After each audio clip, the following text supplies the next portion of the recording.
Hello students, मैं Sunil Kumar Sharma, lecturer mathematics RR inter college Hardoi. आज मैं आप लोगों को क्लास 12th मैथमेटिक्स में डिटरमिनेंट्स यानी सारणिक लेसन्स के बारे में पढ़ाऊंगा। इससे पूर्व आपने आव्यूह लेसन का अध्ययन किया है। आव्यूह में आप जानते हैं कि आव्यूह में संख्याओं या चर राशियों को पंक्तियों और स्तंभों के रूप में अरेंज करना आव्यूह कहलाता है। सारणिक भी उसी का ही एक भाग है, क्योंकि आव्यूह का भी हम सारणिक ज्ञात करते हैं, लेकिन इसमें देखिए दोनों के संकेतों में अंतर है। सारणिक का जो आव्यूह है, आव्यूह का संकेत आपने देखा है कि इसको एक स्क्वायर ब्रैकेट वर्गाकार कोष्टक के अंदर अरेंज किया जाता है, जबकि सारणिक को दो पैरेलल लाइनों के बीच में लिखा जाता है। और ये है, जैसे ये एक आपके सामने सारणिक है, इसके अवयव है देखिए A1 A2 B1 B2। आप जानते हैं कि 36 लाइनों को पंक्ति A1 A2 पहली पंक्ति हुई, दूसरी पंक्ति B1 B2 है, तो इसमें आप देखिए दो पंक्तियां और दो स्तंभ है, तो ये वर्गाकार रूप में सभी होते हैं, तो ये द्वितीय कोटि का सारणिक आपके सामने है। अब इसी प्रकार सभी सारणिक वर्गाकार ही होंगे। 2x2 यानी द्वितीय कोट, 3x2 यानी तृतीय कोटि का। अब आप देखिए सारणिक का मान ज्ञात करना। सारणिक का मान ज्ञात करने के लिए देखिए द्वितीय कोटि का सारणिक का मान मैं आपको बता रहा हूँ। ये देखिए नीचे ये एक सारणिक है, ये A1 A2 B1 B2। तो इसका मान कैसे ज्ञात होगा, इसमें क्रॉस मल्टीप्लाई कर दीजिए। देखिए ये A1 की B2 से गुणा हुई तो A1 B2, और B1 की A2 से गुणा हुई तो A2 B1। तो ये द्वितीय कोटि के सारणिक का मान हुआ, क्या हुआ, A1 B2 minus A2 B1। इसी प्रकार तृतीय कोटि के सारणिक का विस्तार देखिए होता है। मान लीजिए ये एक देखिए नीचे तृतीय कोटि का सारणिक लिखा है, जिसके अवयव है A1 A2 A3 B1 B2 B3 C1 C2 C3। तो हम प्रथम पंक्ति के सापेक्ष इसका प्रसार करेंगे। तो पहली पंक्ति का पहला अवयव क्या है, A1। A1 तो देखिए आपने उप सारणिक पीछे पढ़ चुके हैं, तो A1 पंक्ति को हम A1 अवयव जिसमें है, तो प्रथम पंक्ति और प्रथम स्तंभ को छोड़ देंगे तो कौन से अवयव बचे, ये हाँ B2 B3 और C2 C3 A1। फिर दूसरा है माइनस A2, तो द्वितीय स्तंभ को अब आप छोड़ देंगे और प्रथम पंक्ति को छोड़ देंगे, तो क्या बचा A2। इसका उप सारणिक क्या होगा, B1 B3 और C1 C3, प्लस तीसरा अवयव है A3, तो B1 B2 B1 B2 और C1 C2।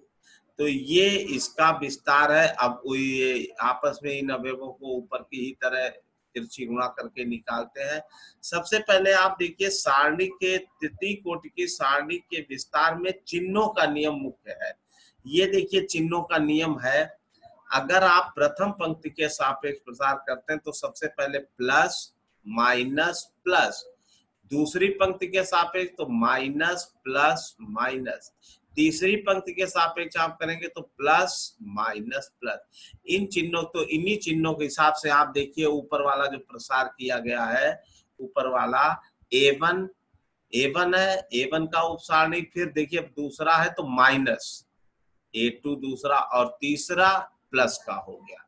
तो इस तरीके से हम सारणी का विस्तार करते हैं। अब आइए सारणी के गुणधर्म देखिए, एलिमेंट्री प्रॉपर्टीज है, क्या है। सबसे पहला है कि देखिए यदि किसी सारणी की किसी पंक्ति या स्तंभ का प्रत्येक अवयव शून्य हो तो उस सारणी का मान शून्य होता है। यानी अगर किसी भी सारणी के किसी पंक्ति या स्तंभ के सभी अवयव 0 हो तो उसका मान शून्य होता है। ये देखिए एक सारणी दिया है, इसमें आप देखिए द्वितीय पंक्ति के सभी अवयव 0 0 हैं, इसलिए इस सारणी का मान क्या होगा, शून्य होगा। नंबर 2, गुण नंबर 2 कि यदि किसी सारणी की पंक्तियों या का स्तंभों में और स्तंभों का पंक्तियों में एक्सचेंज मतलब आपस में बदल दिया जाए तो सारणी के मान में कोई भी परिवर्तन नहीं होता। यानी सारणी की पंक्तियों का स्तंभों में और स्तंभों का पंक्तियों में आपस में एक्सचेंज कर दिया जाए तो उस सारणी के मान में कोई भी परिवर्तन नहीं आता है। जैसे कि देखिए ये आपके सामने एग्जाम्पल है, ये एक द्वितीय कोटि का सारणिक है A1 B1 A2 B2। इसमें हमने पहली पंक्ति को स्तंभ में बदल दिया तो देखिए प्रथम स्तंभ हो गया A1 B1 A2 B2, no change. इसी तरह दूसरा देखिए A1 B1 C1 A2 B2 C2 और A3 B3 C3। तो इसका क्या हुआ, इसको हमने पंक्ति को स्तंभ में चेंज कर दिया तो इधर जो ये पहला स्तंभ था A1 A2 A3 वो इधर पहली पंक्ति बन गई A1 A2 A3। दूसरा स्तंभ था B1 B2 B3 वो इधर दूसरी पंक्ति बन गई B1 B2 B3। इधर तीसरा स्तंभ था C1 C2 C3 जो कि तीसरी पंक्ति में कन्वर्ट हो गया। इस तरीके से पंक्तियों को स्तंभों में या स्तंभों को पंक्तियों में चेंज करने पर सारणी के मान में कोई भी परिवर्तन नहीं होता है। गुण नंबर 3, यदि किसी सारणी की किन्हीं दो समांतर आसन्न पंक्तियों या आसन्न स्तंभों का परस्पर विनिमय यानी इंटरचेंज मतलब आपस में बदलना, दो पैरेलल लाइनों को या पैरेलल स्तंभ का अगर हम आपस में इंटरचेंज कर दें तो उस सारणी का मान नहीं बदलता है किंतु उसका चिन्ह बदल जाता है। क्या होता है, उसका चिन्ह बदल जाता है। जैसे देखिए ये एक सारणिक है A1 B1 A2 B2। तो मैंने इसकी पहले स्तंभ में मतलब स्तंभ को पंक्ति में बदल दिया तो देखिए नीचे वाली पंक्ति क्या थी A2 B2, इसको प्रथम पंक्ति में ला दिया A2 B2। इधर पहली पंक्ति थी A1 B1, नीचे वो द्वितीय पंक्ति में, तो मैंने पंक्तियों का आपस में परिवर्तन कर दिया तो इस सारणी का मान क्या हो गया, प्लस से माइनस। इसी तरह देखिए ये तृतीय कोटि का सारणिक है A1 पहला स्तंभ है इसमें A1 A2 A3, दूसरा स्तंभ है B1 B2 B3, तीसरा स्तंभ है C1 C2 C3। अब देखिए मैं प्रथम और द्वितीय स्तंभों को आपस में चेंज कर रहा हूँ तो B1 B2 B3 इधर देखिए पहला स्तंभ हो गया और दूसरा स्तंभ हो गया A1 A2 A3, तीसरा वैसे ही C1 C2 C3 रहा तो सारणी का मान क्या हो गया, माइनस हो गया यानी उसका चिन्ह बदल गया। इस तरीके से इसका सारणी में अगर हम कोई भी दो परस्पर पंक्तियों या स्तंभों का आपस में इंटरचेंज करते हैं तो उस सारणी का चिन्ह बदल जाता है। गुण नंबर 4 देखिए, यदि किसी सारणी में कोई दो पंक्तियां या दो स्तंभ सर्वसम हो, आइडेंटिकल, सर्वसम मतलब प्रत्येक अवयव समान हो पंक्तियों के या स्तंभों के, तो भी उस सारणी का मान शून्य होता है। सारणी का मान क्या होता है, शून्य। जैसे ये देखिए आप सारणी का एग्जाम्पल है A1 B1 C1 पहली पंक्ति, दूसरी भी A1 B1 C1 है, तीसरी A3 B3। तो आप देख रहे हैं पहली पंक्ति और दूसरी पंक्ति के अवयव समान है यानी आइडेंटिकल है तो इस सारणी का मान क्या हो गया, 0 हो गया। गुण नंबर 5, यदि एक पंक्ति या एक स्तंभ के सभी अवयवों को किसी संख्या से गुणा कर दिया जाए तो सारणी के मान में भी उस संख्या से गुणा होता है। सारणी के मान में भी उस संख्या से। अब आप देखिए जैसे यहाँ पर एक सारणी है, इसका प्रथम स्तंभ है MA1 MA2 MA3, दूसरा है B1 B2 B3, तीसरा है C1 C2 C3। अब आप देखिए यहाँ पे प्रथम स्तंभ के सभी अवयवों का गुणांक m है यानी m से गुणा है, तो यानी प्रथम स्तंभ के सभी अवयवों को m से गुणा किया गया। तो अगर हम इस m को कॉमन ले लें तो देखिए m तो अंदर बचेगा A1 A2 A3 B1 B2 B3 C1 C2 से। इसका अर्थ ये हुआ कि अगर हम इसके अवयवों को m से गुणा कर दें प्रथम स्तंभ में तो ये MA1 MA2 और MA3 में बदल जाएगा। ये गुण नंबर 5। अब गुण नंबर 6, प्रॉपर्टी 6 क्या है कि देखिए, यदि किसी पंक्ति या स्तंभ का प्रत्येक अवयव दो राशियों का योगफल हो, किसी पंक्ति या स्तंभ का प्रत्येक अवयव दो राशियों का योग हो, तो सारणी को उसी कोटि की दो सारणिकों के योग के बराबर व्यक्त किया जा सकता है। यानी उसी कोटि की दो सारणी को क्या है, यदि किसी पंक्ति या स्तंभ का प्रत्येक अवयव दो राशियों का योग हो, तो सारणी को उसी कोटि के दो सारणिकों के योग के बराबर प्रकट किया जा सकता है। जैसे आपके सामने ये एक एग्जाम्पल है, a1 प्लस x1 पहले स्तंभ का अवयव है, दूसरा स्तंभ अवयव है a2 plus x2, a3 plus x3, इधर b1 b2 b3 और इधर c1 c। तो आप देख रहे हैं जो प्रथम स्तंभ के अवयव हैं वो दो संख्याओं के योग के बराबर है। क्या है इसमें, a1 plus x1, a2 plus x2, a3 plus x3।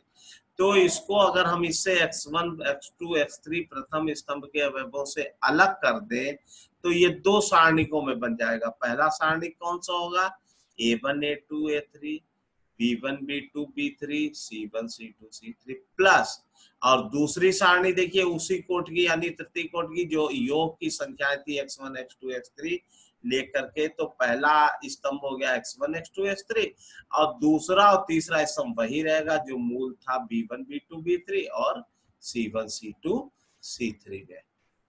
ये इस तरीके से ये सारणी के 6 मुख्य गुण हैं। इन्हीं गुणों के आधार पे आगे अब मैं आपको क्वेश्चन समझाऊंगा।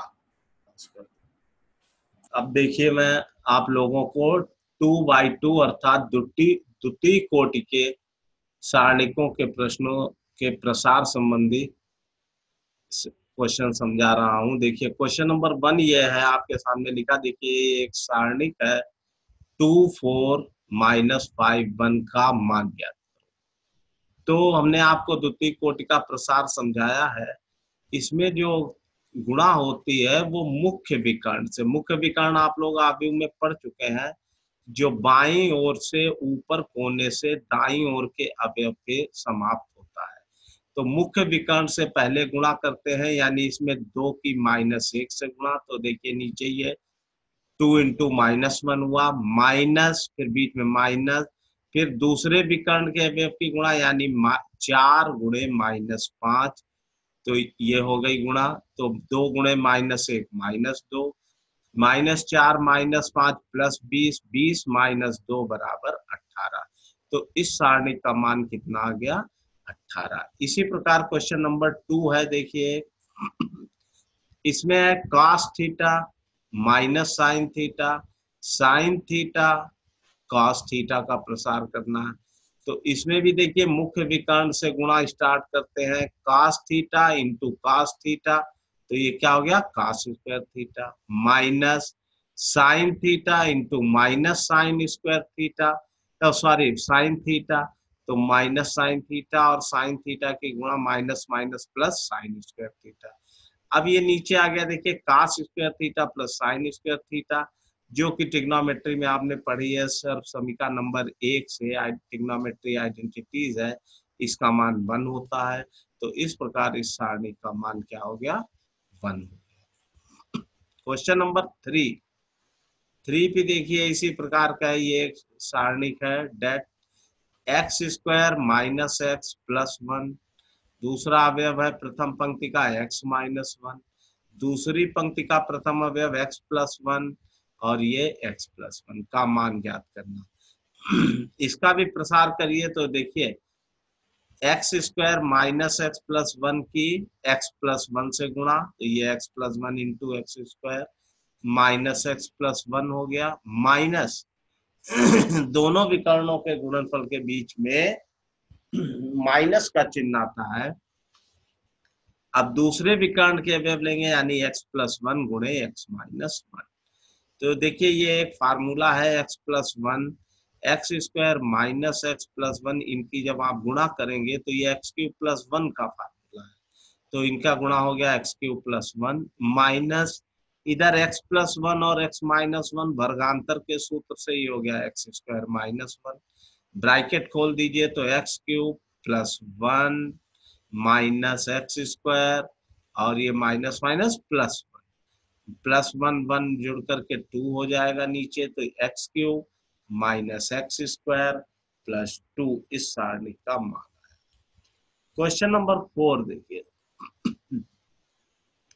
यहाँ पे दो सारणी दी है, लिखा है यदि 5a 2 ये लेफ्ट हैंड का डिटर्मिनेंट है बराबर राइट हैंड का डिटर्मिनेंट है 2 1 3 2, तो a का मान ज्ञात कीजिए, यानी बाई और जो डिटर्मिनेंट में a एक अज्ञात राशि है इसका मान ज्ञात करना। तो आप क्या करेंगे, इसमें दोनों तरफ सारणिकों का प्रसार कर दीजिए ऊपर की भाग। तो देखिए क्या प्रसार होगा, 5 गुणे 2 10 माइनस ए गुणे ए स्क्वायर बराबर 2 इंटू 2 4 माइनस 3 इंटू 1 3, तो इधर हुआ 10 minus A square is equal to 1, तो ए स्क्वायर बराबर 10 माइनस 1 यानी 9, ए स्क्वायर इज इक्वल टू 9 है तो ए बराबर प्लस माइनस, यानी ए का मान क्या हो गया प्लस माइनस 3। अब 3/3 के सारणिक पे आपको प्रश्न समझा रहा हूं, देखिए ये तृतीय कोटि के सारणिकों का प्रसार है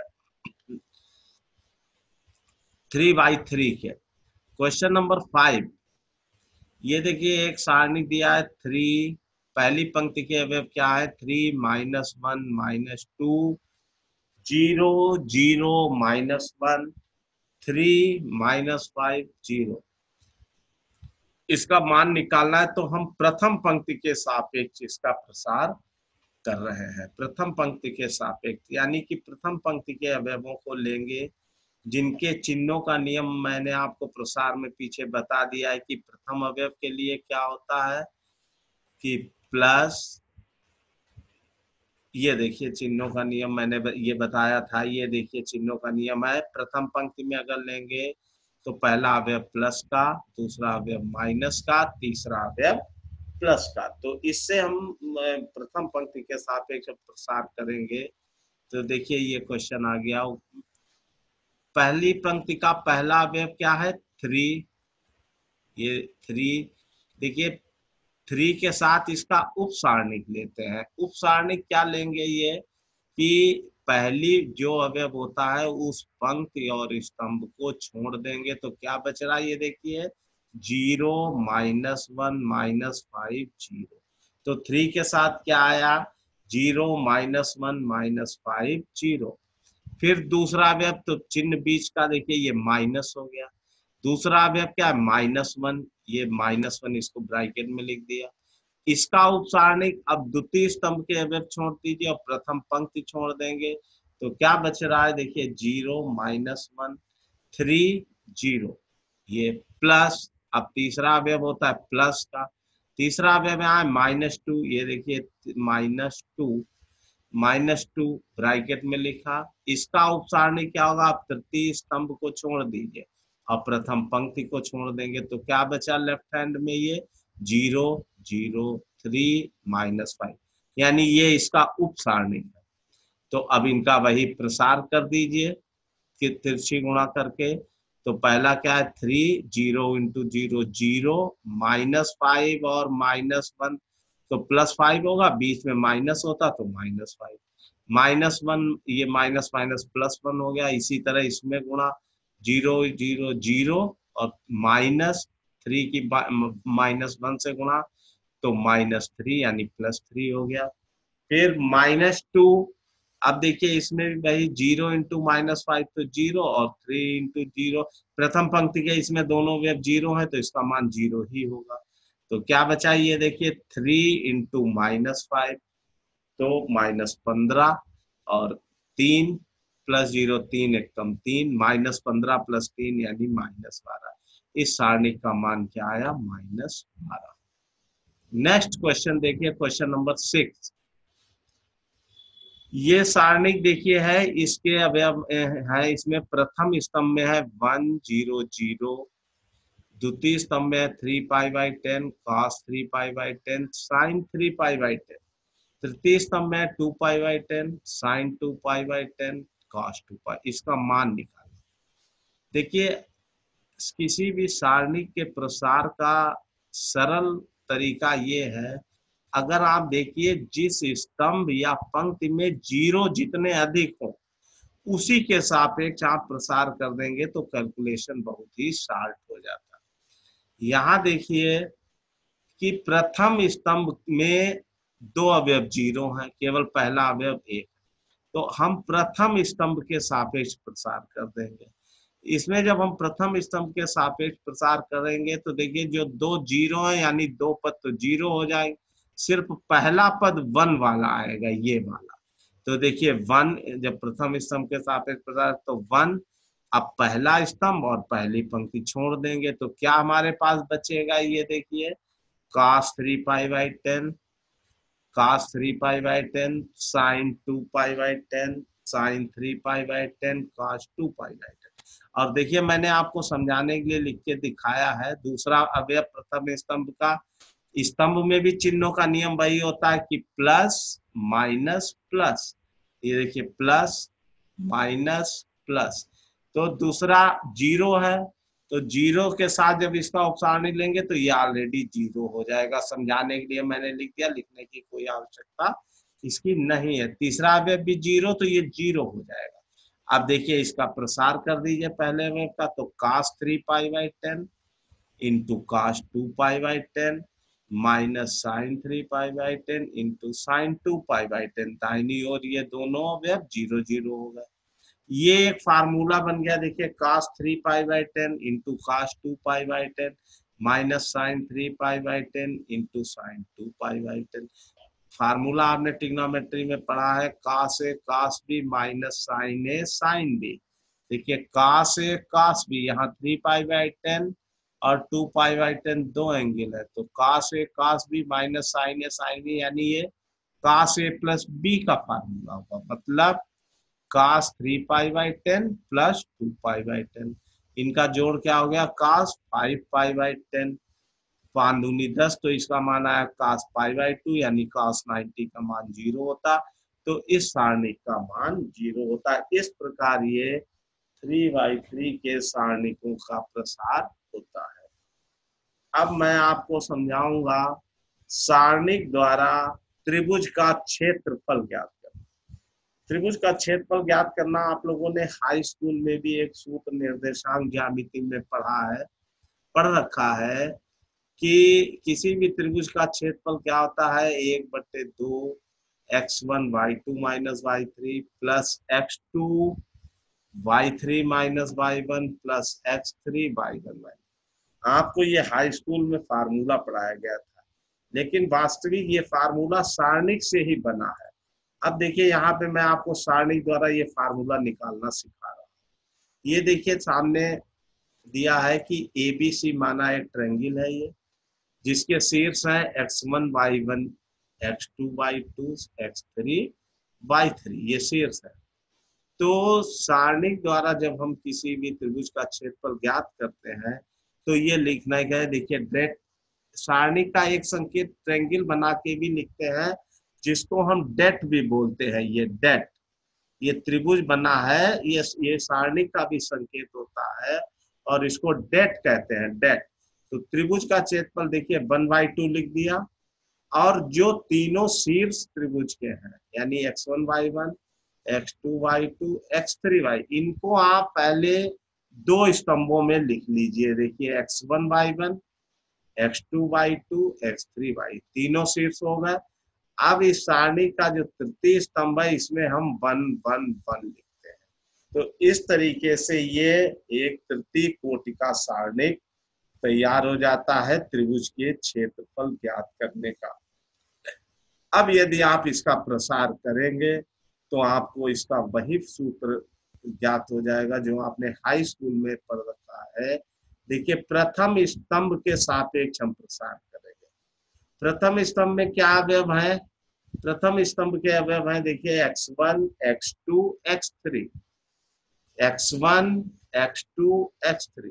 तो प्रथम स्तंभ के सापेक्ष जब प्रसार करेंगे तो देखिए त्रिभुज का क्षेत्रफल बराबर 1/2 x1, और इसका उपसारणी क्या होगा, ये देखिए ये y2 1 और y3 1, y2 1 y3 1, फिर माइनस दूसरा अवयव x2, माइनस होता है प्लस माइनस माइनस, तो माइनस x2, इसका क्या अवयव होंगे y1 1, नीचे y3 1, यानी द्वितीय पंक्ति इसमें छोड़ दी है क्योंकि x2 द्वितीय पंक्ति का है।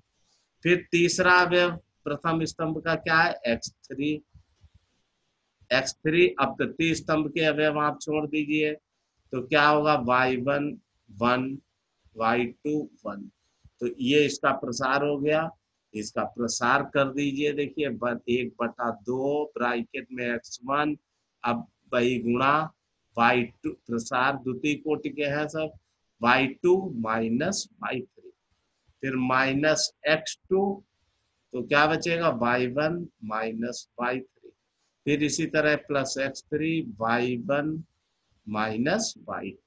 तो ये त्रिभुज का क्षेत्रफल देखिए तैयार हो गया, 1/2 x1 y2 minus y3 plus x2 y3 minus y1 plus x3 y1 minus y2। ये त्रिभुज का क्षेत्रफल जो आपने हाई स्कूल में पढ़ रखा है, ये सारणिक से ही प्राप्त होता है।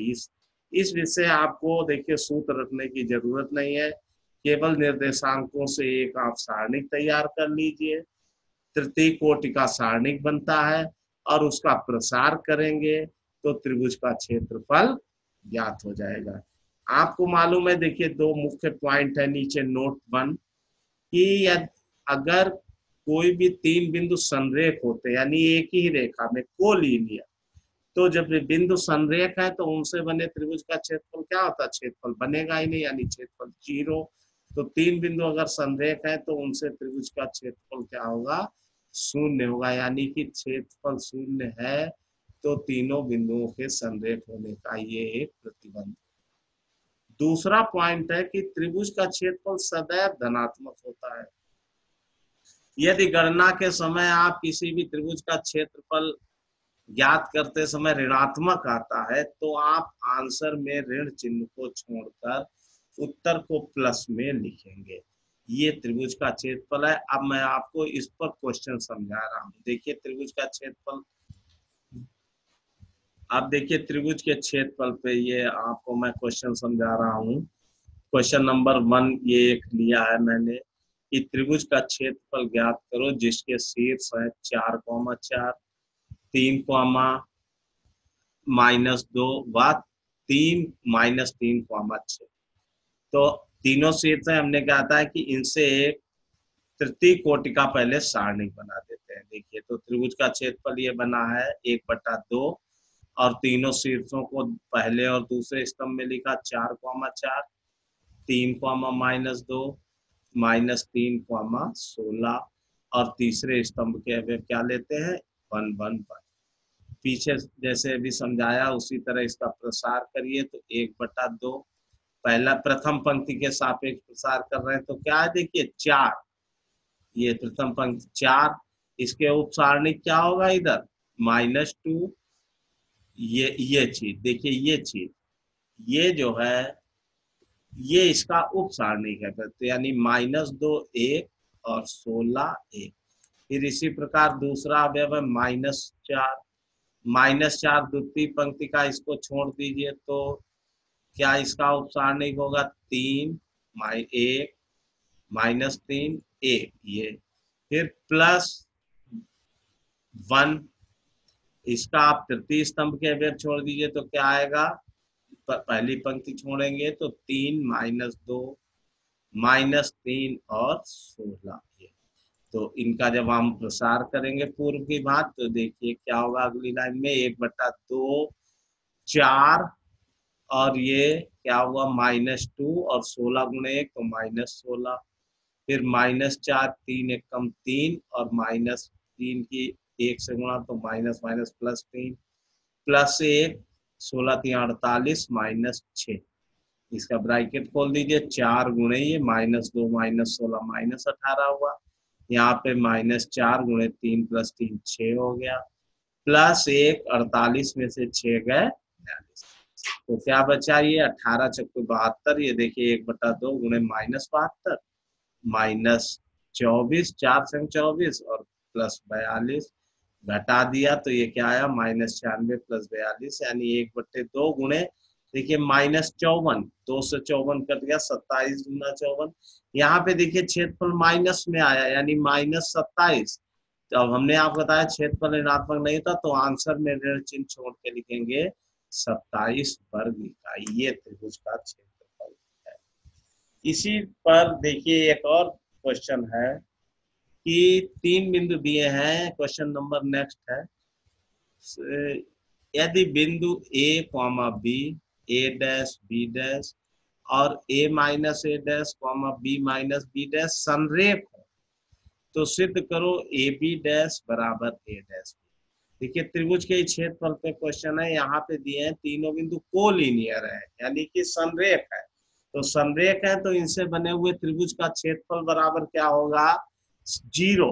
चूंकि बिंदु संरेख है तो त्रिभुज का क्षेत्रफल क्या होगा 0। अब देखिए इन्हीं तीनों शीर्षों से सारणी बना लिया तृतीय कोटि का, ये 1/2 देखिए पहला शीर्ष ए बी प्रथम पंक्ति में, दूसरा शीर्ष a' b', तीसरा शीर्ष a - a', b - b' और तृतीय स्तंभ के अवयव है 1 1 1 बराबर 0, क्योंकि क्षेत्रफल बराबर किसके 0। अब ऊपर की तरह प्रथम पंक्ति के सापेक्ष प्रसार कर दीजिए तो क्या बचेगा ए देखिए ए, फिर इधर क्या है डायरेक्ट प्रसार कर रहा हूं b' की 1 से गुणा हुई तो b' और b - b' की 1 से गुणा होगी तो माइनस का b प्लस का ये b' हो गया। फिर देखिए दूसरा अवयव है -b, ये क्या बचेगा इसके a की गुणा a' की 1 से गुणा तो a' -a की 1 से गुणा तो -a प्लस a' हो जाएगा ये। फिर प्लस इधर क्या बचा, इधर गुणा होगी अब 1 तो इधर a' की b - b' से गुणा तो देखिए ब्रैकेट खोल के लिखा a' b - a'। फिर माइनस इधर a - a' की b से गुणा ये तो क्या बचेगा a b' a' b' तो माइनस माइनस प्लस होता तो ये a' b' हो गया बराबर 0। इस ब्रैकेट में देखिए प्लस का a' b' माइनस का a' b' कट गया।